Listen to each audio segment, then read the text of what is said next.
Good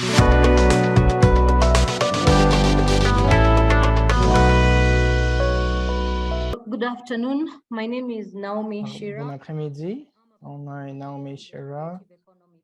Je suis gérante en programmation et je suis basée à Nairobi. Merci au programme d'accélération en ligne Fashionomics Africa. Aujourd'hui, nous allons parler de gouvernance corporative pour les petites entreprises et les startups. Il y a des options, les traductions l'interprétation est disponible en français, en portugais et en arabe. Alors, regardez, cherchez l'icône d'interprétation rond au bas de l'écran pour choisir votre langue. Pour la session, aujourd'hui, il y aura une session de questions et réponses aussi à la fin. Aujourd'hui, nous parlons de gouvernance corporative et de structure d'entreprise, une vue d'ensemble des structures d'entreprise, les tendances dans la gouvernance corporative de start-up au Nigeria et comment ça peut s'appliquer dans un contexte pan-africain. Alors, merci. Bienvenue à la session d'aujourd'hui. Veuillez allumer vos caméras si vous le pouvez. Et dans le chat box, dites-nous ce que vous aimeriez obtenir de cette session. Avant de commencer, il y a quelques règles à suivre. Veuillez allumer votre caméra si possible. Utilisez la boîte de chat pour poser des questions. Levez vos mains si vous voulez dire quelque chose. Donc, ce qui est dit aujourd'hui est confidentiel. Veuillez garder votre microphone éteint, participer activement et laisser les autres participer. Veuillez inscrire dans votre nom Zoom votre nom sur lequel vous êtes enregistré. Les présences seront comptées à tout moment, les présences pourraient être prises à tout moment durant la session. Alors, assurez-vous que votre nom soit bien inscrit tel qu'à l'enregistrement, à l'inscription. Alors, avant de continuer, de donner la parole à notre facilitatrice, nous vous demandons de porter une attention spéciale et que vous participiez autant que d'habitude, parce que nous aurons une très belle surprise aujourd'hui pour un gagnant ou une gagnante chanceux ou chanceuse aujourd'hui à la fin de la session. Alors, profitez bien de la session d'aujourd'hui, prêtez bien attention et participez. Aujourd'hui, nous avons l'honneur et le privilège de recevoir Olaitane Dedeji, qui est une directrice associée à PricewaterhouseCoopers au Nigeria. Elle a 6 ans d'expérience en services de réglementation et légaux pour ce qui est de la conformité, de la gestion de risque, la structure d'entreprise et la gestion de contrats. Elle est à la tête de l'unité des complaintes régulatoires et elle travaille sur 3 pays. Olaitane a une très bonne compréhension des règles, des règlements au Canada, au Royaume-Uni et aux États-Unis. Elle a été diplômée de l'Université d'Aberdeen. Elle est une membre du barreau nigérian, de l'Association du barreau nigérian et d'autres institutions au Canada et au Royaume-Uni. Elle est une membre de l'Association coopérative au Canada. Et nous sommes heureux qu'elle puisse nous présenter cette session sur la gestion corporative et les entreprises et les startups. Alors, merci, c'est un privilège d'être ici, de pouvoir parler avec vous tous et toutes ici. C'est aussi pas seulement d'apprendre de moi, mais aussi d'apprendre les uns des autres qui sont présents dans la salle. Alors, j'espère que vous aurez des questions et que nous pourrons faire bon usage de toutes nos expériences collectives pour qu'on puisse sortir de cette session améliorée avec plus de connaissances et une visée claire pour l'avenir. Alors, passons à nos objectifs d'apprentissage pour aujourd'hui. Nous espérons qu'à la fin de la session d'aujourd'hui, nous aurons une bonne compréhension de ce que veut dire la gouvernance et de la gouvernance corporative. Alors, dans le sens général, le sens général de la gouvernance et la gouvernance plus spécifiquement d'une entité corporative. Nous espérons que vous pourrez comprendre les diverses structures d'entreprise qui existent au Nigeria. Et on sait qu'il y a des participants d'un peu partout en Afrique. Alors, on va utiliser le Nigeria comme étude de cas, puisque vu que c'est un membre du Commonwealth, alors on a des régimes corporatifs, des structures similaires à d'autres pays africains. J'espère que vous pourrez comprendre les prérequis minimums pour une start-up et que vous pourrez identifier les structures que vous pourrez. Alors, vous connaîtrez les structures établies en 2018 qui s'appliquent à vous. Donc, on parle du code de gouvernance corporative. C'est un code qui est partagé. D'autres pays africains ont aussi un code semblable. Et on vous exposera les points clés de ce code. Alors, maintenant, j'aimerais vous demander que si vous avez des questions, continuez à les inscrire dans le chat. Je ne pourrais peut-être pas les voir tout de suite parce que je partage mon écran, mais Naomi m'aidera à recueillir les questions et on pourra y répondre à la fin de la session. Alors, s'il y a une partie de la session sur laquelle vous aimeriez passer plus de temps, laissez-moi savoir aussi. Alors, l'ordre du jour aujourd'hui, c'est d'examiner les gouvernances, les diverses structures qui existent, les gouvernances de startups. Donc, diverses entreprises ont diverses structures de gestion, de gouvernance. Certaines auront des gestions un peu plus complexes, par exemple des entreprises à responsabilité publique auront des exigences plus complexes. On va examiner le code nigérian de gouvernance corporative et les portions qui sont, oui, gestion. Donc, avant de continuer, on va examiner le code nigérian, les portions qui s'appliquent à nous.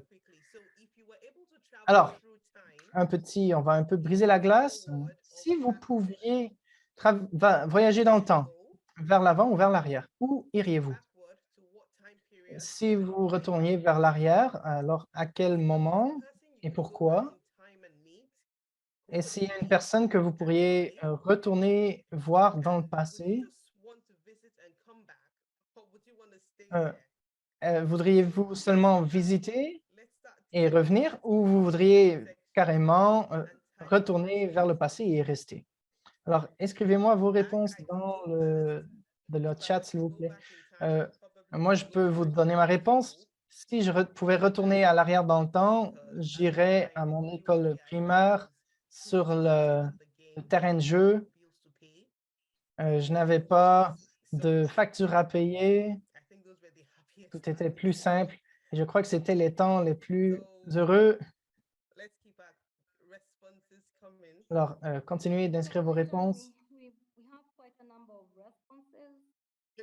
Je crois qu'on a beaucoup de réponses. Non, j'aurais aimé retourner quand j'étais un bébé. J'aimerais, voyons, réponse. J'aimerais retourner à mon école secondaire, rencontrer mes amis. Alors, j'aimerais retourner quand j'étais un enfant. J'aimerais pouvoir revoir ma famille, retourner à l'université pour étudier quelque chose qui soit en lien avec ce que je fais maintenant dans le design de mode. Je retournerai à mon école secondaire, j'aimerais revoir mes enfants. Je retournerai à Paris. Je retournerai à mon enfance et je resterai là. La vie était pure et les gens étaient authentiques. Alors, je retournerai, pardon, des célébrités sud-africaines. Alors, je Ensuite, j'irai dans l'avenir pour voir si mon futur moi a eu du succès. Je retournerai voir ma grand-mère. Donc, dit, j'aimerais aller vers le futur. J'aimerais voir comment tout ce que j'ai planifié va se dérouler. J'aimerais voir si mon état d'esprit aujourd'hui me permettra de prendre de bonnes décisions. Euh, donc, certains voudraient faire un nouveau choix de carrière et aller plutôt dans la mode. Je retournerai à l'université.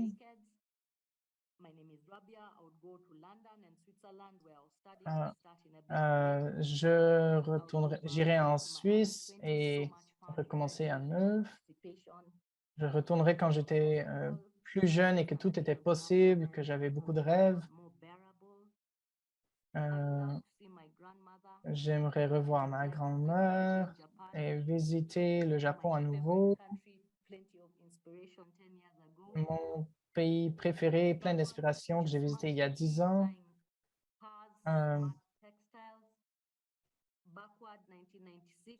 Donc, j'aimerais retourner en 1996, le 26 décembre, pour voir mon père, pour lui dire de ne pas aller à la réunion familiale. J'aimerais retourner et apprendre sur comment économiser. Alors, je crois qu'on a une centaine de commentaires qu'on n'a pas lus. Alors, je dirais on peut en mentionner 10 de plus et après on continue.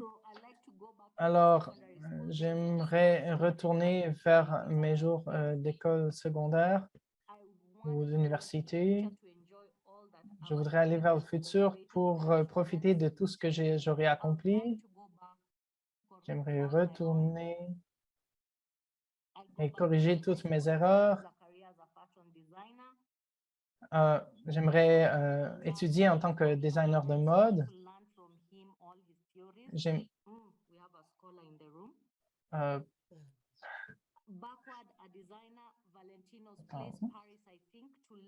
Alors, j'aimerais rencontrer ma grand-mère qui m'a enseigné la gentillesse et l'histoire de notre famille.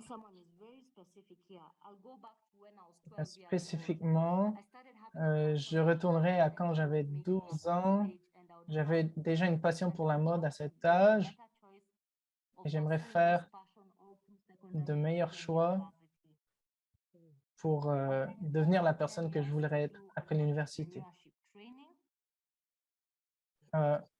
Je retournerai il y a 10 ans plus tôt pour prendre un cours d'entrepreneuriat.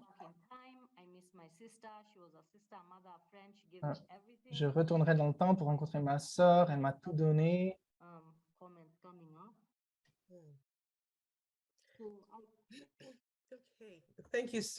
Merci. Merci beaucoup, Naomi, et pour tous les super commentaires. Certains étaient drôles, mais la plupart étaient profonds. Et il semble que beaucoup d'entre nous s'ennuient de leur grand-mère. Ma grand-mère aussi me manque. Elle était intelligente. Elle aimait apprendre. Et il y a beaucoup de choses qu'elle m'a enseignées que je trouve encore très utiles aujourd'hui. Et oui, je crois que j'aurais bénéficié de passer plus de temps avec elle. Et j'apprécie aussi ceux qui ont dit qu'ils iraient dans le futur pour voir comment tout se serait passé. Et d'autres nous disent qu'ils aimeraient revenir en arrière pour refaire certaines choses, qu'ils feraient les choses différemment en sachant ce qu'ils savent aujourd'hui. Et nous avons tous ces moments. Et j'aimerais vous dire que le meilleur temps, à défaut d'aller dans le passé, le meilleur temps pour corriger le tir, c'est maintenant. Alors, même si c'est des petits changements qu'il faut faire, Et si c'est ça que vous retirez de la session d'aujourd'hui, alors si vous pouvez faire de petits changements qui auront des effets à long terme bénéfiques, alors ce sera très profitable pour vous. Alors, Naomi va nous aider avec pour noter les commentaires. Alors, qu'est-ce que la gestion ou la gouvernance? Alors, qu'est-ce qu'on veut dire par gouvernance? Juste un ou deux commentaires. They are yet to come in. So there's laws and regulations, lead, Donc, on a loi et règlement, le leadership, processes, les procédés, leadership, leadership encore. leading and managing, ethics. OK, gestion. Alors, il semble que beaucoup d'entre vous ont déjà beaucoup d'expérience et vous connaissez bien déjà ce que veut dire la gestion ou la gouvernance. Alors, on parle d'éthique, on parle des procédés, collaboration, d'engagement, des actionnaires, des intervenants, de politique, de technologie. Il y a beaucoup, beaucoup d'aspects. Et on va aussi parler beaucoup de développement durable, parce que faire des décisions de gestion, on va parler beaucoup de développement durable. Ce n'est pas seulement une question d'environnement, ou c'est aussi comment vous avez un impact sur votre environnement, sur vos alentours, mais parfois c'est à propos de votre entreprise elle-même. Comment est-ce que vous assurez que votre entreprise va durer, va vous survivre? Non. Comment est-ce que vous pouvez vous assurer que votre entreprise continue à long terme, que vos enfants vont récolter les bienfaits des décisions que vous prenez aujourd'hui? Alors, on parle de développement durable dans ce sens. Comment votre structure d'entreprise, la gouvernance de votre entreprise va permettre tout ça. Alors, tout cela,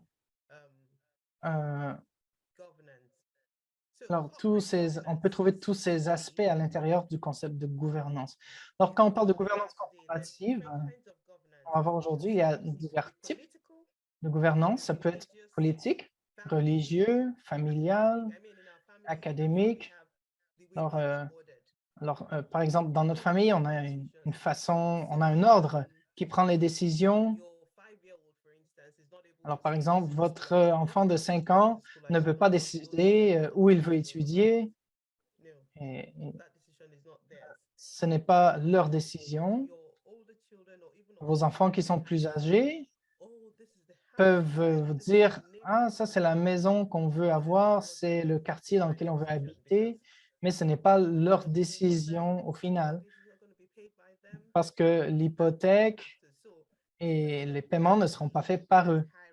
Alors, même dans une famille, il y a une hiérarchie, il y a un procédé, il y a une façon par laquelle les choses sont faites. Et moi, j'étais la dernière, la petite,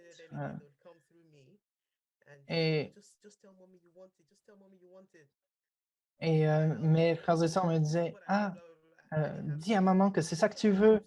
Et moi, je disais à ma mère que: «Maman, je veux ça». Et c'est comme ça. Et les autres avaient compris que c'était comme ça qu'ils pouvaient obtenir ce qu'ils voulaient. Et c'était un procédé qui existait dans notre famille. Alors, peu importe où, dans une église, dans une mosquée, dans un environnement religieux, il y aura aussi une hiérarchie. Il y aura un leader, des assistants, du soutien. Alors, c'est le même concept dans toute institution. Il y a toujours une structure. Et si on ignore la structure, c'est le début de l'anarchie parce que tout commence à s'écrouler. Alors, le sens plus global de la gouvernance, c'est comment on organise tout ça, qu'on garde nos yeux sur l'objectif qu'on construit une structure qui va nous permettre d'atteindre le but qu'on s'est fixé sans que tous les autres avec qui on travaille soient frustrés, soient déçus et sans qu'ils aient l'impression qu'un soit plus important que l'autre. Alors aujourd'hui, on va parler de la gouvernance, comment ça s'est relié à la structure d'affaires. Et en commençant par la gouvernance corporative. Alors, je sais on a plusieurs plus jeunes membres de la génération Z, mais la plupart d'entre nous ont vu quand il y a eu des scandales corporatifs partout dans le monde, mais surtout aux États-Unis. Alors, qui se souvient du scandale Enron?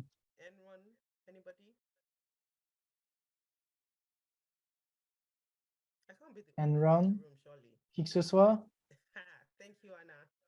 Merci, Anna. Oui. Non, je sais qu'il y en a eu d'autres qui ont levé leurs mains. On en a quelques-uns dans le chat. Donc, oui, c'est sûr qu'on a beaucoup de nouveaux millénaires. Donc, moi, quand j'ai commencé ma carrière au Nigeria, c'était peu après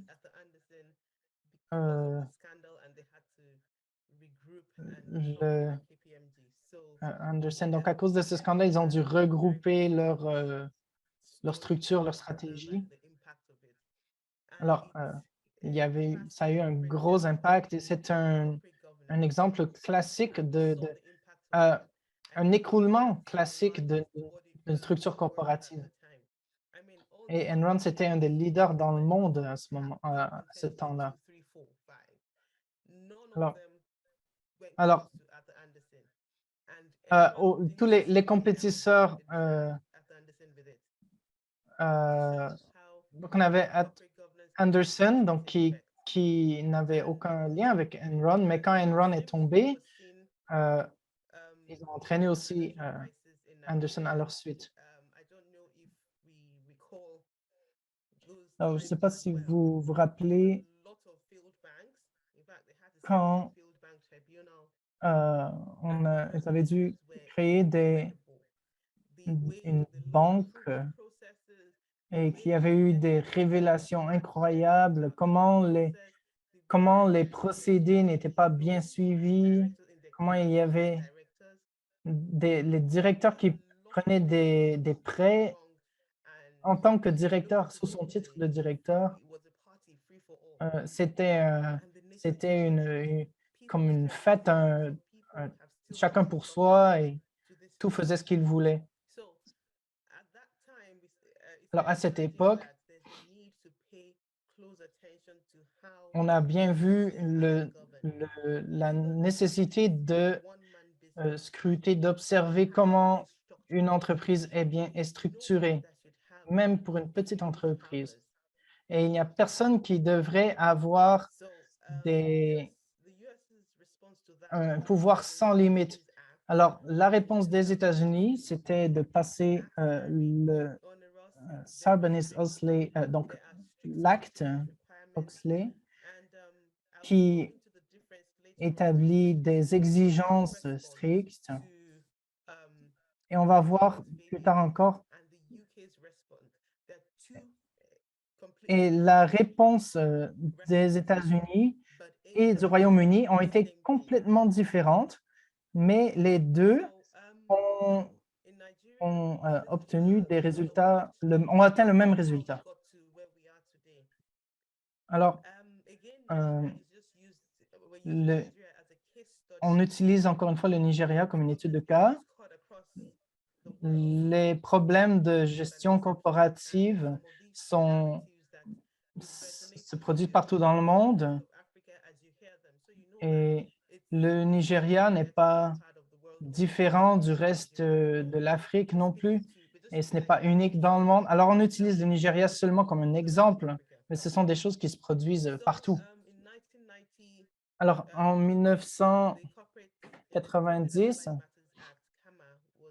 l'acte des problèmes de compagnie et des alliés, c'était un décret. À l'époque, ça s'appelait un décret et ça a été mis en place, mais c'était juste pour rendre service à la gestion corporative.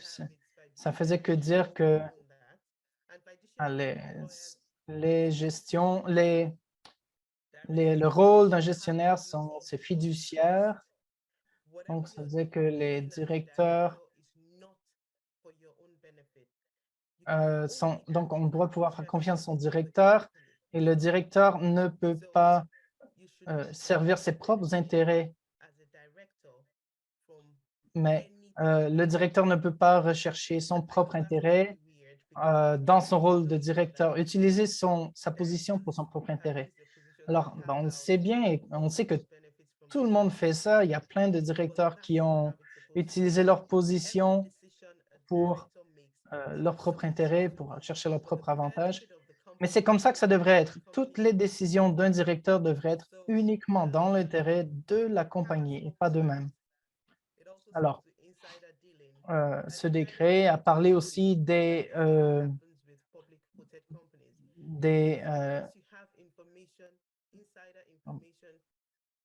OK, d'accord. Donc, de faire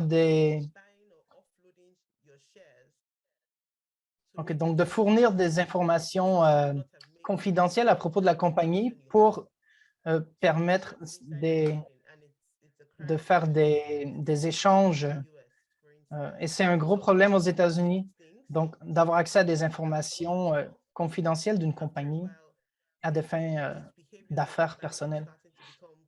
Alors, à ce temps-là, les problèmes avec les banques commençaient à être vraiment évidents. Donc, il y a eu un comité des banques qui s'est réuni et ils ont produit quelques lignes directrices pour aider leurs membres. Et encore une fois, ce n'était pas assez. Ils en ont fait un code. C'est devenu un code de gouvernance corporative pour le Nigeria. Euh, donc, les banques ont un impact très central sur l'économie dans ce domaine. Donc, dans ce domaine, il y a beaucoup plus de gens qui pourraient être touchés comparé à d'autres secteurs. Par exemple, si une compagnie de textile, de vêtements, euh, fait banqueroute, bon, il y a les employés, il y a la communauté qui s'est construite autour de cette compagnie de textile qui seront touchés. D'autres compagnies, leurs fournisseurs, par exemple. Mais c'est pire avec une banque, parce que l'impact de la faillite d'une banque pourrait toucher des millions de personnes. Alors, ce code de gouvernance a été émis par l'Union des banques du Nigeria. Ensuite, on a eu donc ensuite, on a étendu la portée des codes. En 2009, il y a un code de gouvernance corporative pour les compagnies d'assurance. En 2011, ça s'est encore étendu à toutes les compagnies publiques, parce qu'à cette époque, c'était devenu évident que c'est important que les compagnies soient bien gérées. Et à cette époque, on avait eu une crise financière. Donc, on a vu que le Nigeria ne pouvait pas rester à rien faire. Il a fallu étendre la portée du code de gestion corporative à toutes les compagnies publiques. En 2013, il y a eu la création d'un comité de gouvernance publique. En 2014, on a établi un système de pointage pour voir quelles compagnies sont bien gérées et lesquelles ne le sont pas. Ensuite, en 2016, 2017, donc ça continue jusqu'en 2019. En janvier 2019, le code de gouvernance corporative du Nigeria qui a été lancée officiellement. Donc, avec tout ce beau voyage jusqu'à où nous en sommes aujourd'hui, c'est important de voir que le code de gouvernance corporative, ce n'est pas une loi, ce n'est pas prescriptif, c'est juste pour nous informer des bonnes pratiques qui peuvent nous aider à gérer nos compagnies. Ça ne vous obligera pas à suivre les prescriptions, ça ne fait que vous dire ce que vous devriez faire. Alors, aujourd'hui, on a un code de gouvernance, c'est un système de principes, de règles, de politiques, de procédures, de responsabilités définies pour chaque personne, de responsabilités. Et ça permet de résoudre les conflits d'intérêts qui existent dans l'espace corporatif. Alors, donc, un conflit d'intérêts, c'est quand il y a une personne qui n'a pas forcément les intérêts de la compagnie elle-même en priorité. Donc, comment on résout ça? Alors, on ne laisse pas ça, à la discrétion du directeur de ce qu'il pense sur ce qui est bon ou mauvais. Non, c'est prescrit, c'est écrit, ce qu'on devrait faire. Alors, par exemple, on a un problème avec un employé et on demande, bon, cette personne veut quitter et est-ce que la personne a reçu une offre? Est-ce qu'on lui a écrit quoi que ce soit? Est-ce qu'on a un livret pour le personnel qui définit les attentes qu'on a par rapport à nos employés, ce qu'un employé peut faire ou pas? Alors, vous avez vraiment laissé ça à la discrétion de chaque individu de décider de ce qui est bien ou pas. Alors, vous ne pouvez pas continuer à fonctionner comme ça et penser que vous pouvez développer quelque chose de durable sur ce fondement. Alors,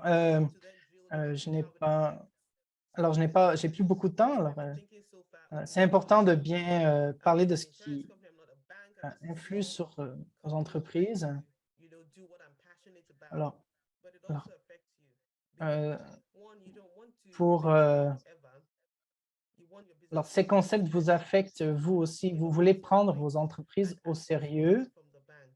Et si vous voulez, par exemple, avoir accès à du financement d'une banque, la banque voudra confirmer quel genre d'entreprise on a. Est-ce que c'est une entreprise qui a une probabilité de payer, de rembourser ses prêts? Alors, est-ce que c'est une compagnie qui prend des décisions à tout moment ou est-ce que c'est une seule personne qui prend toutes les décisions?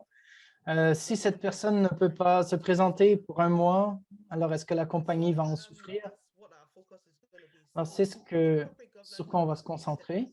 Alors, la bonne gestion, la bonne gouvernance, ça se base sur l'honnêteté intellectuelle. Ce n'est pas seulement des règles, des règlements. Alors, l'argent va toujours arriver, se diriger vers les compagnies qui sont bien gérées. C'est la vérité. Vous pouvez être passionné, avoir du talent, vous pouvez avoir plein de bonnes qualités, mais si vous n'avez pas une bonne structure, vous allez sembler être une personne qui simplement qui s'occupe d'un passe-temps. Votre entreprise aura l'air d'un passe-temps.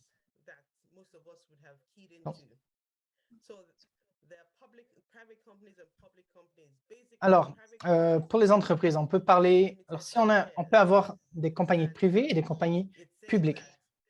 Alors, par exemple, une compagnie publique sera limitée par les actions. Alors, supposons que vous avez 100 $ de capital. Et si vous avez 100 $ d'actions, alors c'est la limite. Alors, tant que vous avez rendu ces 100 $, alors vous n'avez pas de responsabilité passer cela. Alors, si vous avez une responsabilité limitée, c'est facile pour vous de vous séparer de votre entreprise.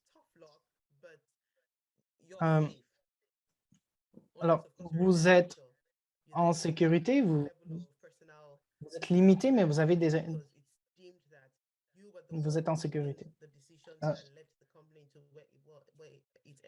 Par contre, pour une compagnie publique et privée, les deux sont toutes deux limités par les actions. Alors, par exemple, si vous avez des actions de Cadbury et que la compagnie fait faillite, votre responsabilité sera limitée à la valeur des actions que vous avez.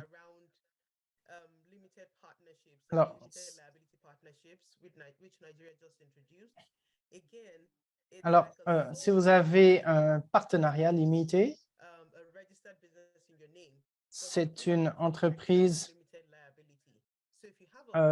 donc, à votre nom, mais on lui donne la protection d'une responsabilité limitée. Alors, si vous êtes dans un partenariat, si le partenariat s'écroule, la loi vous permet de vous protéger aux limites de ce qui était fixé dans les termes du partenariat au départ. Alors, ces compagnies, j'essaie de me rappeler, responsabilité limitée, compagnie limitée par garantie.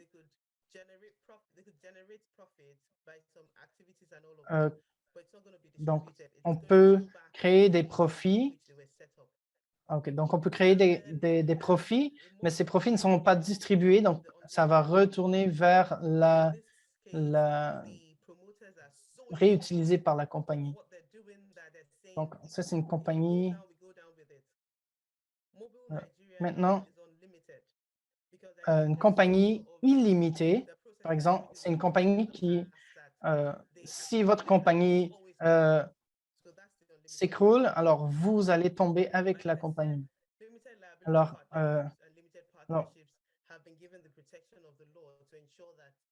les partenariats limités ont reçu, encore une fois, une responsabilité limitée. Alors, votre responsabilité est limitée à ce qui est défini au départ dans le contrat, dans l'enregistrement. Il y a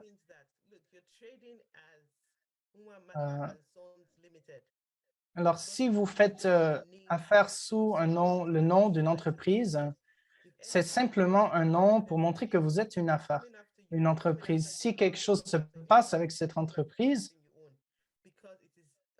si vous êtes à responsabilité illimitée, alors quand l'entreprise va s'écrouler, vous allez, tout ce que vous avez va être saisi parce que la compagnie est indissociable de vous. Alors, quand vous choisissez votre modèle d'affaires, vous pouvez vous dire, est-ce qu'il est temps de me séparer de mon entreprise pour pouvoir limiter mes risques? Alors, il y a des compagnies sans profit. Donc, par exemple, une mosquée sera enregistrée comme compagnie sans but lucratif. Donc, maintenant, pour les startups, sur quoi je devrais me concentrer pour un startup? Alors, si vous demandez si vous êtes à cette étape, alors ça veut dire que vous y êtes. Si vous écoutez maintenant et que vous êtes en train d'évaluer par vous-même à quelle étape je suis, qu'est-ce que vous devriez avoir établi que vous n'avez pas fait à une étape précédente. Alors peut-être que vous devrez le considérer et le mettre en place dans l'avenir. Alors, la première étape, c'est la génération d'idées. Alors, on voit par exemple qu'il y a un besoin dans le marché.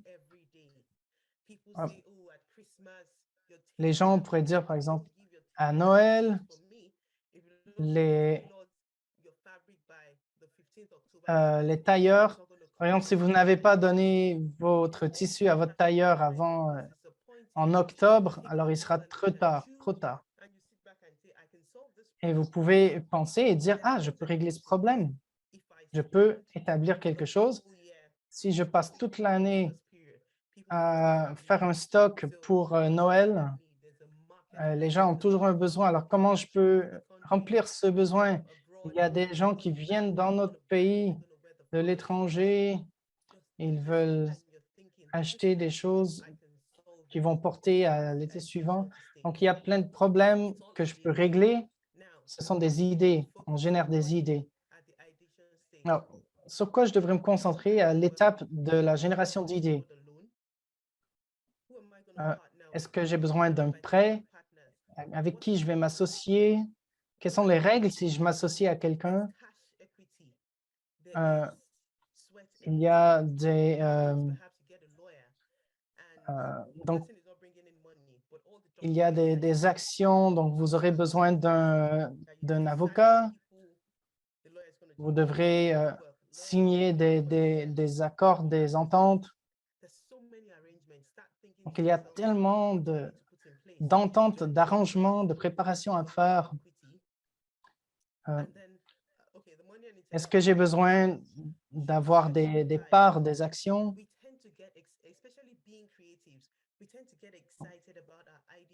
Alors, il faut que vous soyez excités à propos de vos idées et de ce que vous pouvez faire et de ne pas vous concentrer. Donc, il y a des gens qui pensaient, ah, il faut simplement avoir des bonnes idées et on n'a pas besoin de se concentrer sur le côté technique des affaires.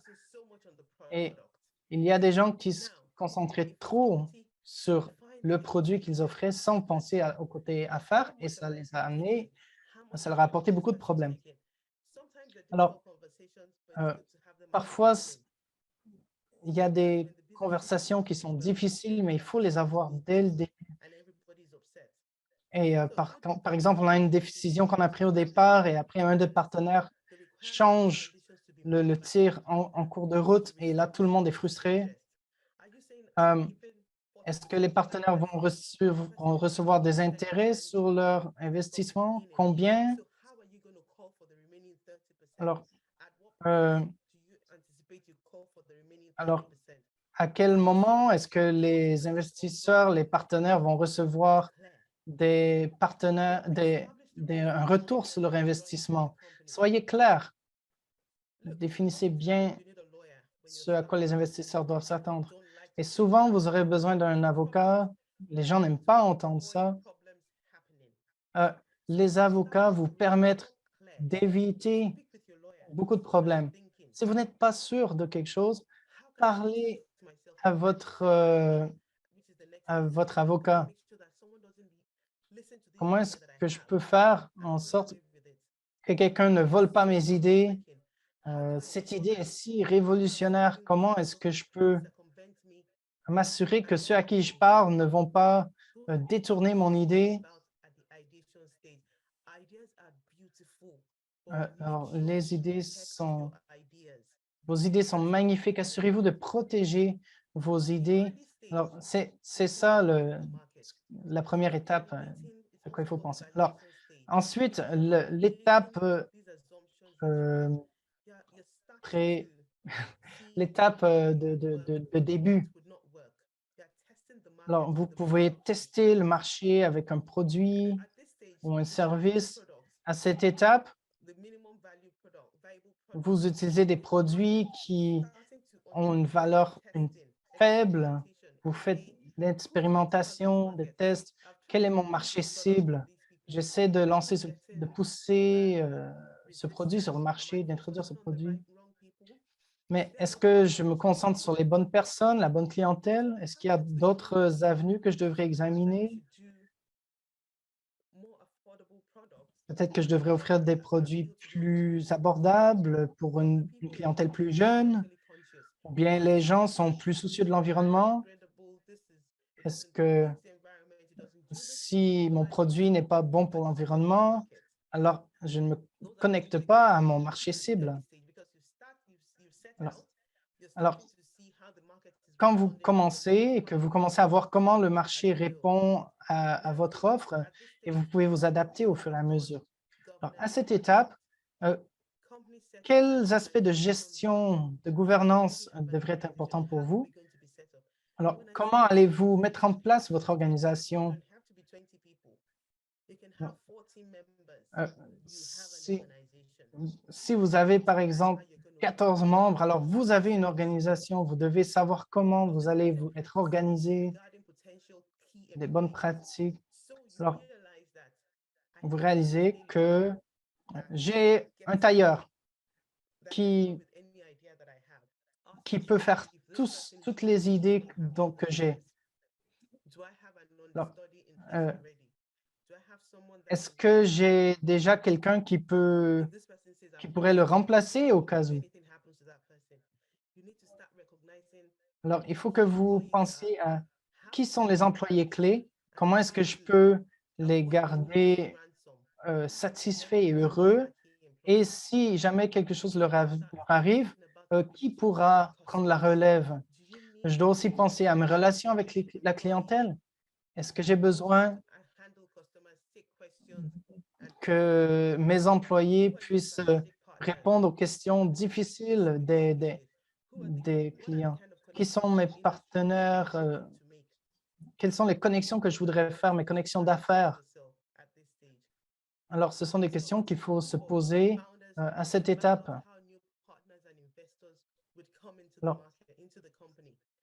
Alors, quelle sorte d'investisseurs?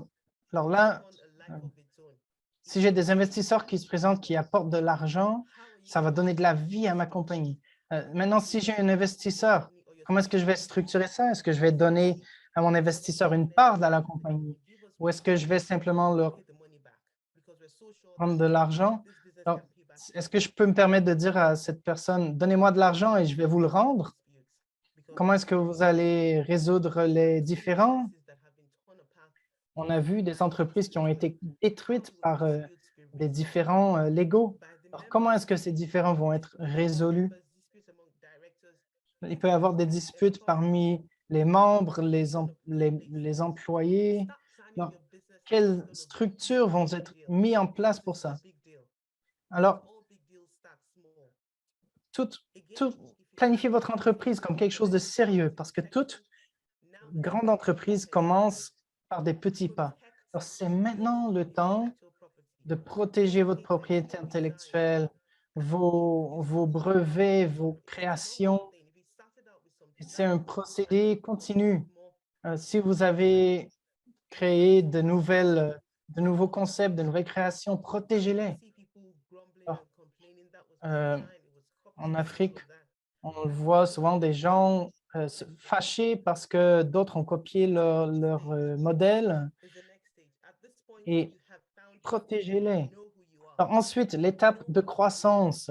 Pro- euh, À cette étape, le marché commence à vous reconnaître, vous avez testé vos produits, vos produits ont été validés. Maintenant, vous voulez avoir de nouveaux clients, de nouveaux employés et accroître votre revenu parce que vous savez que vous avez un bon produit gagnant. Ensuite, maintenant, ce que vous faites à cette étape, établissez une structure large. À cette étape, ça vous dépasse. Vous devez établir un conseil d'administration, un groupe de personnes qui va vous aider avec la prise de décision. Vous ne pouvez pas tout décider par vous-même. Vous ne pouvez pas être la seule voix pour votre compagnie. Alors, pour avoir du soutien stratégique, vous devez obtenir l'opinion d'autres personnes. Si vous avez une idée, vous devez demander l'opinion d'autres personnes et vous devrez vous entourer de personnes qui pourront vous aider à développer votre entreprise. Alors, ne donnez pas des postes d'administration sur votre conseil à des gens juste par souci financier. Ils vont vous donner de l'argent. Non, vous ne pouvez pas faire ça. Entourez-vous de gens qui vont vous donner une opinion claire et franche, que vous ayez raison ou pas, et qui vont vous aider à progresser. Dans PwC, si un client dit je peux donner un certain rabais à mes clients, par exemple. Donc, si un employé peut donner un certain rabais à quelqu'un, ensuite, pour aller plus haut, un gestionnaire, un gérant peut permettre, donc, par exemple, on peut décider qu'un gestionnaire peut autoriser une réduction de prix de 15%, par exemple. Donc, vous devez décider de tout ça, toutes ces structures à l'avance. Vous ne pouvez pas laisser tout ça au hasard. Alors, il faut que vous faites participer vos structures de contrôle. Par exemple, si vous produisez du jus et que vous produisez 500 bouteilles par jour, et alors, comment se fait-il que vos revenus sont l'équivalent de seulement 350 bouteilles? Alors, où sont passées les 150 bouteilles restantes? Si vous n'en vendez que, vous en produisez 500, mais vous ne produisez que 300, alors vous produisez 500, vous ne vendez que 300, alors pourquoi? Donc, évidemment, les startups, les petites startups ne peuvent pas se permettre d'avoir donc, pour ma structure, donc, pour mon entreprise, je veux offrir des services de consultant et je vois que des startups n'ont pas beaucoup de conseillers qui peuvent les aider, les guider. Alors, je veux offrir ce service à 10 entreprises. Et je vois qu'il y a... vous offrez, par exemple, d'avoir un département de ressources humaines externe. Et donc, en tant que start-up, si vous avez un tel service, vous pouvez dire aux gens, faites affaire, allez voir les ressources humaines. Allez voir les ressources humaines et le propriétaire d'entreprise peut se concentrer sur l'entreprise elle-même. C'est un service rendu possible par un service de consultant en ressources humaines. Donc, ensuite, vous devez, à l'expansion, vous devez étendre votre marché, pousser vos marchés sur vos produits plus loin. Assurez-vous que vos codes de conduite soient bien établis, que vous ayez un code d'éthique. Par exemple, si vous êtes une compagnie de vêtements et que l'armée vient vous dire « Ah, je produisez des vêtements militaires pour nous. » Et souvent, j'ai vu que l'entreprise a des politiques, des règles qu'ils doivent avoir, par exemple, anticorruption, anti-harcèlement, donc le harcèlement sexuel. Donc, il doit y avoir, il faut que tout ça soit mis en place. Et, vous pouvez, si vous faites affaire à un service de ressources humaines externe, un avocat, il peut vous aider avec tout ça. Alors, assurez-vous que vos employés connaissent bien ces codes, ces politiques et qu'ils y croient et qu'ils les utilisent. Et même que si par exemple, si vous avez une politique anti-harcèlement, si un de vos employés, même si c'est le meilleur employé, ne suit pas les règles, alors il faut absolument le mettre à la porte pour que tout le monde sache que les règles sont suivies. Si la règle dit que vous devez arriver à 8 heures, vous arrivez à 8h15, alors vous êtes en retard. Si vous arrivez à 8h30, il doit y avoir une politique qui dise si vous êtes en retard 2 fois, après ce sera un avertissement. Alors, mettez en place des politiques claires et suivez-les. C'est souvent un problème. Par exemple, si vous faites des exceptions pour les membres de votre famille qui sont dans la compagnie, ça ça crée des castes, des divisions dans la compagnie et ça ne peut pas, on ne peut pas fonctionner comme ça. Alors, comment pouvez-vous assurer qu'une fois que l'entreprise est devenue beaucoup plus grande que ce que vous pouvez gérer personnellement? Alors, vous devez avoir des bons systèmes. Comment vous assurez-vous que votre entreprise va durer et vous survivre? Ouais. Ben, si c'est une compagnie de niveau mondial, comment vous assurez que cette compagnie va passer à vos enfants et à vos petits-enfants? Et vous devez mettre en place ces structures de base dès le début. Alors, si vos enfants sont... assurez-vous que vous ayez des alliés clés que vous pouvez former, avec qui vous avez des ententes bien définies.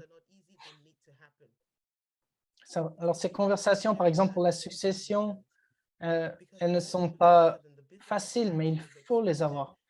Il faut bien parler avec les actionnaires. Si vous avez des prêts, assurez-vous que quelqu'un suive l'état des prêts. Vous assurez que vous n'échouez pas, que vous payez à temps, que vous suivez bien vos obligations envers tous vos actionnaires clés, ou tous vos alliés clés. Alors, puisque vous êtes une grande entreprise, alors vous ne pouvez pas tout voir à tout moment. Est-ce que vous avez une politique de lanceur d'alerte?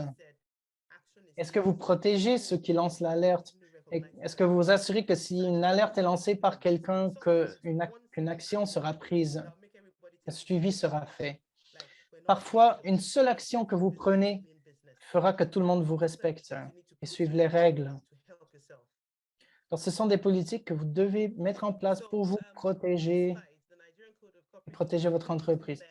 Alors, le code nigérian de gouvernance corporative a été établi donc, pour que les compagnies, les startups, les compagnies publiques suivent toutes ce code. Par contre, quand il y a un apport de nouvelles technologies, alors vous voudrez peut-être penser à comment appliquer les articles du code à ces nouvelles situations. Alors, le code a été établi parce qu'il y a des situations qu'on a vues, parce qu'on l'a vu en pratique bien des fois. Et quand vous suivez ce code, ça démontre vraiment que vous êtes bien sérieux et ça sera avantageux pour vous aussi. Alors, qu'on parle de compagnies publiques, par exemple, si First Bank appartient à une compagnie privée et que des compagnies privatisées par le gouvernement, des compagnies de technologie. Alors, tout ça est défini dans le code. Alors, c'est utile d'avoir toutes ces informations pour nous. Pour le Nigeria, c'est une philosophie appliquée et bien expliquée. Par contre, pour les États-Unis, définissent, réglementent, vous devez faire ceci. Au Royaume-Uni, c'est différent. On dit, ça serait bien que vous fassiez ça, mais vous n'êtes pas obligé. Par contre, si vous ne suivez pas les suggestions, alors vous devez expliquer pourquoi. Au Nigeria, plutôt, c'est un peu entre les deux. On fait toujours entre les États-Unis et le Royaume-Uni. Alors, on dit, ah ben, vous appliquez le code et ensuite, vous devez expliquer pourquoi vous l'appliquez. En Afrique du Sud aussi, c'est la même méthodologie. Appliquez le code et expliquez pourquoi vous l'appliquez. Il y a une raison pourquoi vous avez pris, alors vous expliquez les raisons derrière vos décisions. C'est un code, donc tous les articles du code représentent des idéaux que vous devriez vous efforcer d'atteindre. Il y a des choses que vous devez, des structures que vous devez mettre en place. Vous devez aussi fournir des raisons pour les meilleures pratiques que vous avez choisi d'appliquer pour votre entreprise. Alors bon, ce sont les différentes étapes, les provisions et les différentes mesures inscrites au code. Alors, on pourra en parler plus en détail plus tard. Maintenant, je sais qu'on est de tout partout en Afrique. Alors, ignorons le Nigeria pour l'instant, ou plutôt arrêtons de nous concentrer sur le Nigeria. Et comment est-ce que vous... qu'est-ce que vous croyez, comment décrirez-vous, pardon, la gouvernance dans vos pays maintenant? Alors, quelle description feriez-vous de la gouvernance d'entreprise, de la gestion d'entreprise dans votre pays en ce moment? On attend toujours pour les commentaires. Alors, on a dit sans loi au Nigeria,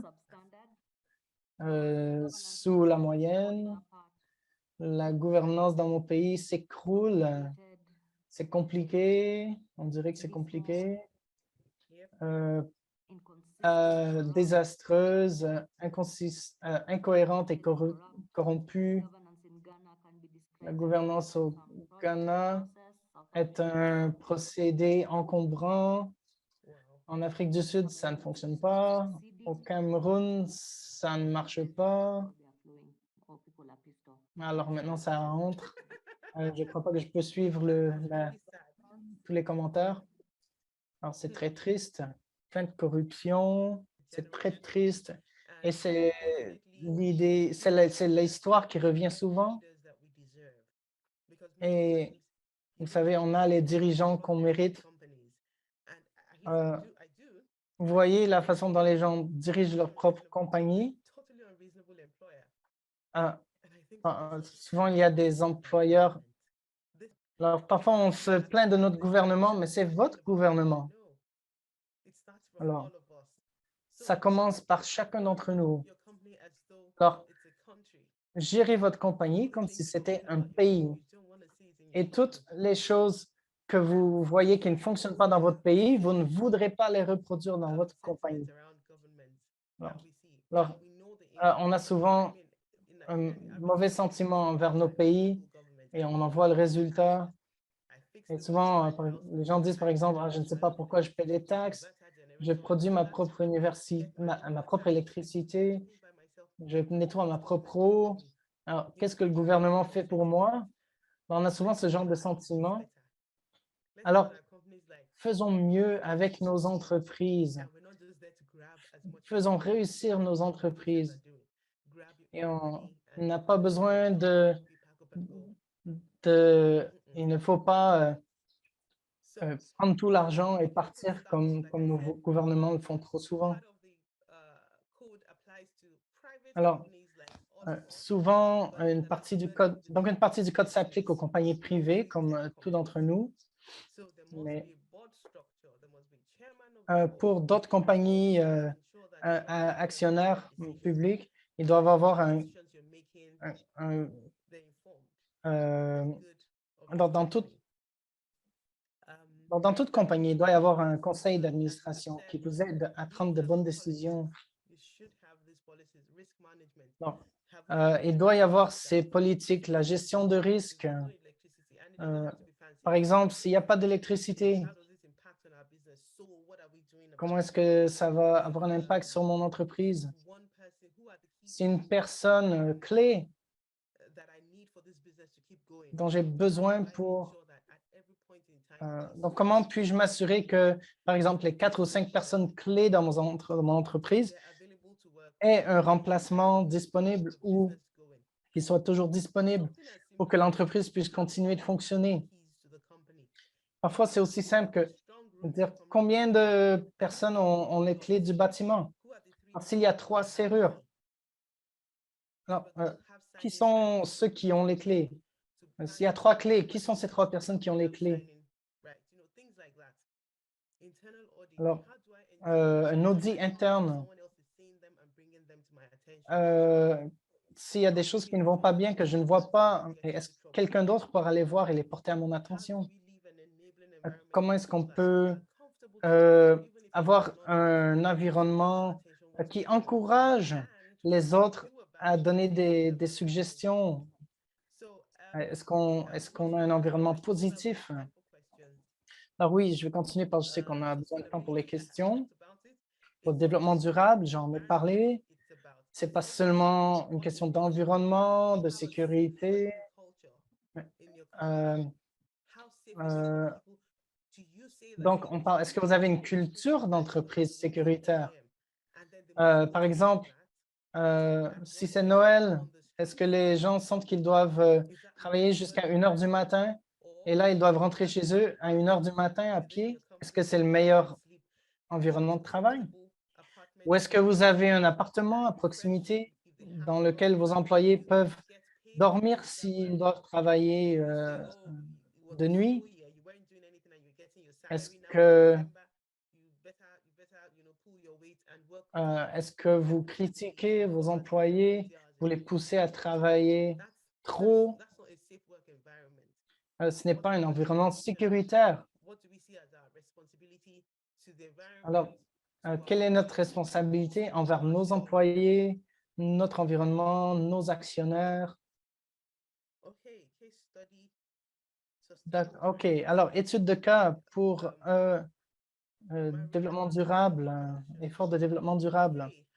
Mariama, production de mode. Alors, ces ateliers forment les artisans à propos de l'importance des techniques de teinture durable. Alors elle permet de voir, de montrer aux autres qu'il est possible de faire ces choses d'une bonne façon. Alors, Soko Kenya utilise une approche sans rejet, sans donc de recyclage, de récupération dans sa production. Alors, par exemple, si vous voyez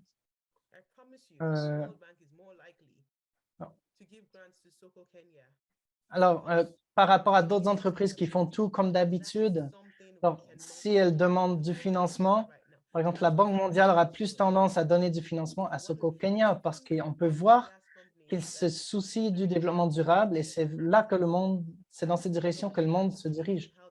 Alors, même si une compagnie pétrolière a de bonnes pratiques d'affaires, mais si elle ne se soucie pas du développement durable, elles ne suivent pas le temps. Alors, on a encore la remise en service, en circulation, la résurrection de vieux produits. Donc, ils collectent et ils réutilisent les déchets solides à la gosse. Encore une fois, la gouvernance corporative, ce n'est pas simplement noir et blanc, bon ou mauvais, c'est plus nuancé. Alors, vous devez faire des petites bonnes décisions, des petites bonnes actions là où vous êtes. Et ce sont ces petites actions, comme l'a dit Desmond Tutu, c'est ces petites actions qui changent le monde. Non, ne gérez pas vos entreprises simplement comme tous les autres. Ou ne gérez pas vos entreprises comme un gouvernement. Faites mieux. Donc, avez-vous des questions? Merci. Donc, oui, il y a beaucoup de questions qui arrivent. Peut-être qu'on peut partager avec des petites entreprises. Comment pouvez-vous faire appel à un avocat si vous n'avez pas les moyens de payer pour leur service? Il y a différentes choses que vous pouvez faire, différentes façons d'approcher un avocat et il y a différents avocats aussi. Alors, je dirais pour les petites entreprises, vous n'avez pas besoin des plus grands noms, des plus grands cabinets d'avocats. Alors, vous pouvez penser à ça à votre étape 3 ou 4, mais il y a de bons avocats partout. Ils pourraient être indépendants, ça pourrait être de petits cabinets qui ont du mal à se faire connaître, mais il y a de bons avocats partout. Et peut-être certains sont moins chers que vous le pensez. Il faut simplement leur parler. Alors, une façon de gérer le prix, c'est de bien définir ce que vous voulez que l'avocat fasse. Alors, parfois, un avocat peut avoir euh, peut vous proposer un service comme par exemple, si vous avez un plan d'affaires, je peux le réviser. Si vous avez une ébauche de contrat, je peux le réviser et l'améliorer pour vous. Alors, c'est simple. Alors, vous pouvez, par exemple, créer un contrat en cherchant des idées sur Google, mettre ça ensemble et dire à votre avocat, « Ah, je veux juste que vous révisiez mon concept, mon ébauche. » Non.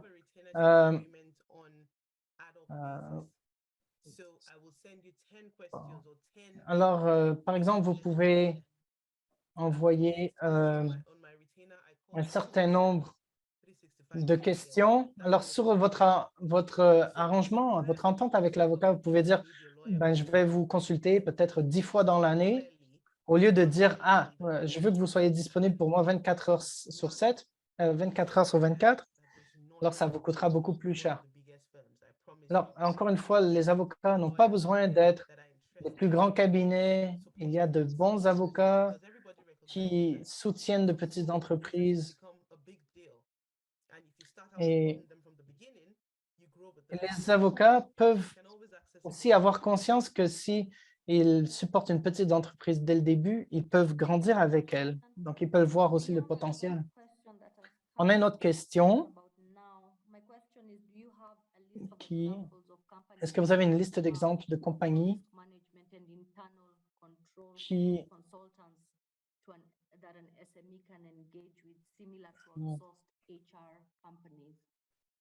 donc des solutions pour les ressources humaines gérées à l'externe. Donc, dépendamment de où vous êtes dans votre développement, alors PwC a toujours été heureux de vous aider. Alors, pour nous, ce n'est pas un produit conçu directement, adapté nécessairement aux très petites entreprises. Alors, nos prix, on sait que nos prix sont un peu chers pour les petites entreprises. Alors, on est en train d'essayer d'offrir des solutions moins chères pour les petites entreprises. Alors, envoyez-moi vos informations et je pourrai vous revenir plus tard. Alors, je suis sûr aussi que l'équipe de Naomi peut vous aider et que vous pourrez avoir des options. Donc, merci pour ça, pour votre réponse. Alors, on est encore dans le domaine du soutien pour les petites entreprises. Donc, pour la situation avec la Chine a été un défi pour les entreprises de mode. Alors, avez-vous une idée de comment la Chine fait chuter de petites entreprises et il y a les questions de copyright, de droits intellectuels? Alors, je crois que la première chose à faire avant de pouvoir déclarer que quelqu'un a violé vos droits de propriété intellectuelle, bien, il faut enregistrer vos créations, brevetées. Alors, comme ça, vous pouvez montrer que ma création a été enregistrée sous tel nom, tel numéro, et voici le produit que l'autre entreprise a produit, et c'est clairement la même chose. Alors, vous pouvez démontrer clairement qu'on vous a copié. Alors, l'espace de propriété intellectuelle, du copyright, les règles évoluent très rapidement et beaucoup de gens n'ont même pas l'énergie, n'ont pas la volonté de se battre pour ces questions. Ils ont peur d'être piétinés par les plus grandes compagnies. Mais non, Maintenant, vous pouvez, c'est possible de faire beaucoup de bruit et de faire valoir vos droits et d'avoir la compensation parce que ces idées vous appartiennent. C'est votre sueur, c'est le sang que vous avez mis là-dedans. Alors, si vous devez vous dire, je prends mon entreprise au sérieux, personne ne va le faire pour vous. Alors, enregistrez vos idées comme il faut. Si quelqu'un viole votre propriété intellectuelle et ne veut pas écouter, rendez-le clair. Si les grandes compagnies voient que vous n'allez pas lâcher prise, que vous allez vous battre pour vos droits, ils vont vous prendre au sérieux.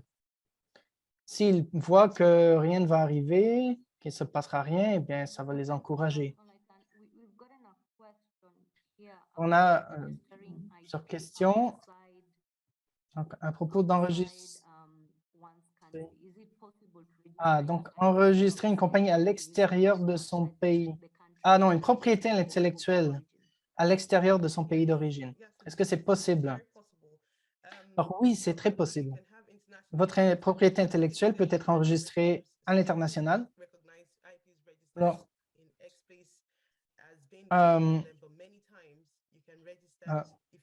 souvent, vous pouvez, si vous voulez une protection mondiale, enregistrer votre invention dans autant de pays que possible. Et ce n'est pas si difficile que vous le pensez. Obtenez les services d'un avocat pour vous aider avec vos droits de propriété intellectuelle. Et les grandes compagnies protègent leur propriété intellectuelle partout où elles se trouvent, même s'ils ne sont pas situés, domiciliés dans ce pays. Alors, on a des questions très spécifiques qui arrivent à propos de la propriété intellectuelle. On a, par exemple, les catégories de propriété intellectuelle au Kenya.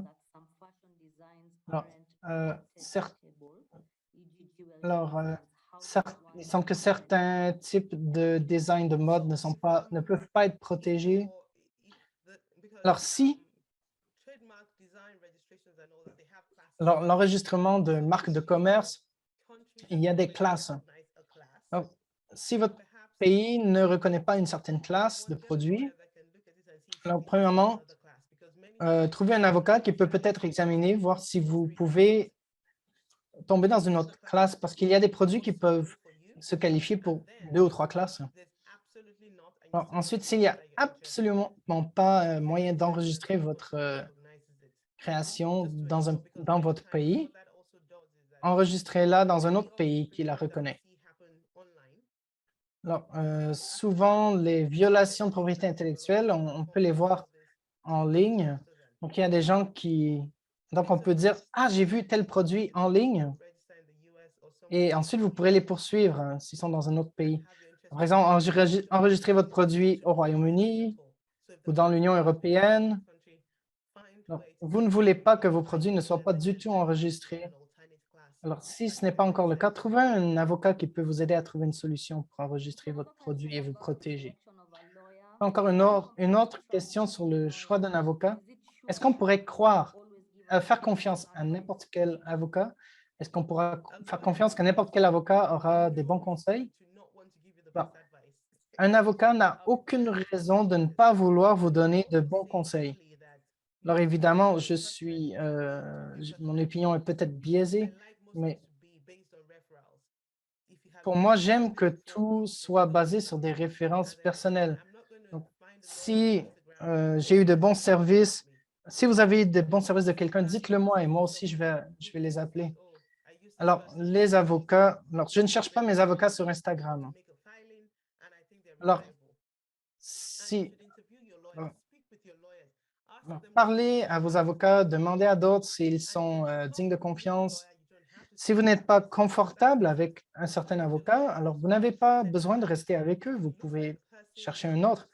Alors, si il vous semble qu'un avocat gaspille votre temps ou ne travaille pas dans vos intérêts, n'a pas vos intérêts à cœur, alors consultez quelqu'un d'autre.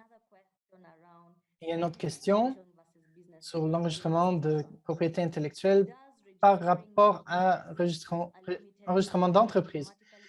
Est-ce que Est-ce que, est-ce que mon enregistrement d'entreprise couvre mon nom et mes marques?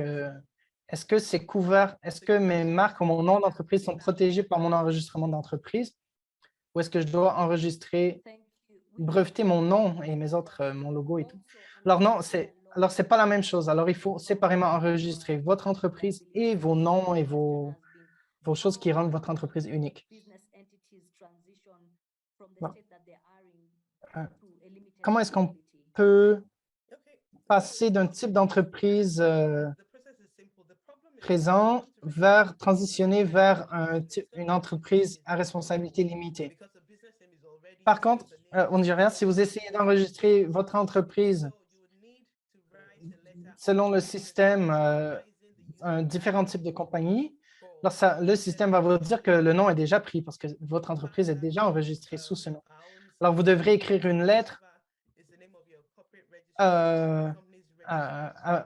au registre des compagnies, peu importe le nom dans votre pays, pour qu'eux puissent vous aider à faire le changement. Parlez aussi à vos comptables, ou à ceux qui gèrent vos taxes, vos impôts, pour voir quelles sont toutes les implications reliées à ce changement, de faire la transition vers une compagnie privée ou à une compagnie à responsabilité limitée. Par exemple, il y a certains contrats que vous ne pourrez pas obtenir. Il y a certaines choses que vous ne pourrez pas faire en tant que compagnie à responsabilité limitée. Alors, ça dépend de où vous en êtes et qu'est-ce que vous voulez accomplir. Il faut choisir votre type d'entreprise en conséquence. Bon, on a d'autres questions plutôt techniques. On n'aura pas le temps de tout répondre à ça au cours de cette session, mais on a une question ici. Comment savez-vous quand abandonner une entreprise? Quand est-il certain qu'une entreprise n'a plus d'espoir et que c'est le temps de quitter le bateau? Alors, ça, c'est plutôt une question pour ceux qui font la stratégie d'affaires. Mais si c'est... Donc, vous devriez toujours avoir un plan, un pourquoi. Alors, il faut savoir pourquoi votre entreprise a été mise en place et quels sont les délais que vous aviez fixés.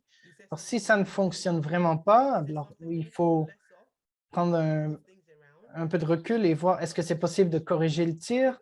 Est-ce qu'on peut corriger ou est-ce qu'il faut complètement abandonner l'idée?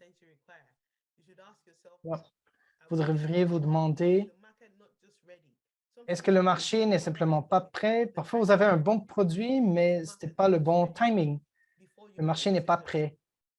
Alors, avant de prendre une décision, il faut voir tout ça. Alors, pensez bien à prenez bien en compte tous les facteurs, toutes les possibilités.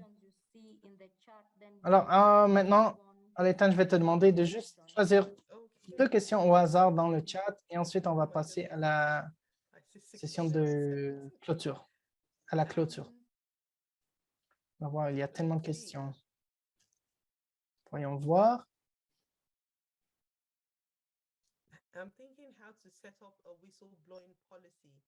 Alors, j'essaie de penser à comment mettre en place une politique de lancement d'alerte. Est-ce que vous pourriez me donner un exemple de politique pour les lanceurs d'alerte dans une petite entreprise? Alors, par exemple, vous pouvez peut-être, disons que vous avez un code QR et les gens peuvent scanner le code QR et vous amènera vers une certaine page et vous pouvez utiliser ça pour écrire un commentaire. Alors, les gens doivent pouvoir être certains que quand ils font un commentaire, ce serait anonyme et qu'il n'y aura pas de conséquences. Ça pourrait être un numéro de téléphone anonyme. et que personne ne... Ça peut être une page web dédiée à cette fin, anonyme, où les gens peuvent savoir qu'ils peuvent laisser leurs commentaires de façon anonyme. Si vous avez fourni cette information et que la nature de vos activités ou si la nature du commentaire exige il faut que vous en parliez personnellement. Par exemple, s'il y a une allégation de collusion dans dans le département de finances, là, vous devez vous assurer que dans votre politique de lancement d'alerte, qu'il y ait une politique de non d'absence de conséquences pour la personne qui a lancé l'alerte, que cette personne soit assurée d'être protégée. Donc, c'est très important qu'il y ait une politique de protection pour quiconque a lancé l'alerte. Ça pourrait... Vous devez aussi créer l'environnement. Laissez vos employés, votre personnel savoir qu'ils ont le droit de parler et qu'ils n'auront pas de problème pour avoir parlé. Vous pouvez commencer pour pour la question de choix de type d'entreprise. Alors, vous pouvez commencer petit en tant que compagnie petite et à mesure que vous grandissez, vous pouvez devenir une compagnie à responsabilité limitée. Alors, est-ce qu'on a besoin d'une entente de confidentialité avec notre avocat? Alors non, parce que l'avocat est déjà tenu à la confidentialité de par la nature de sa profession, mais ça peut...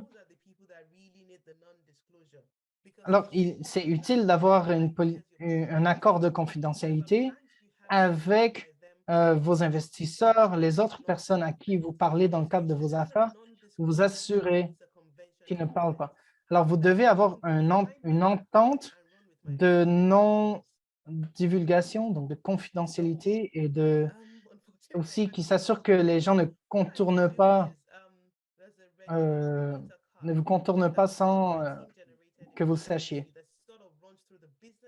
Alors, il y a des documents que mon équipe a créés qui parlent de tous les types d'enregistrement de compagnie et je vais vous les partager avec Naomi et vous pourrez les utiliser pour savoir les concepts fondamentaux pour le fondement la fondation d'une entreprise. Alors, merci beaucoup, Olaitan, pour cette conversation très éducative. On a hâte de voir le matériel additionnel sur notre plateforme Moodle pour tous les participants. Merci beaucoup. Et je crois que vous pouvez bien voir dans le chat la gratitude. Alors, maintenant, on est arrivé à la fin de la session pour aujourd'hui. Alors, toute question qui n'a pas été répondue devrait être répondue dans le matériel supplémentaire. Si vous croyez que vous avez une question qui n'a pas été répondue, envoyez votre question à notre bureau d'aide à sierranigeria.com.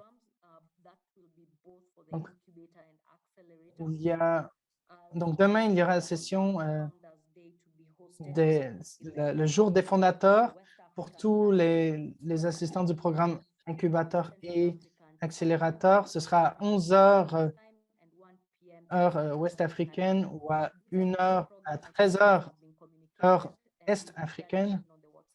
Donc, le programme vous sera pas communiqué. Si vous n'avez pas reçu les liens pour le Zoom ou pour le groupe WhatsApp, envoyez-nous un mail et on va vous envoyer le lien pour le groupe WhatsApp. Pour la surprise, on a eu un tirage dans la première session interactive de présence de... je vais...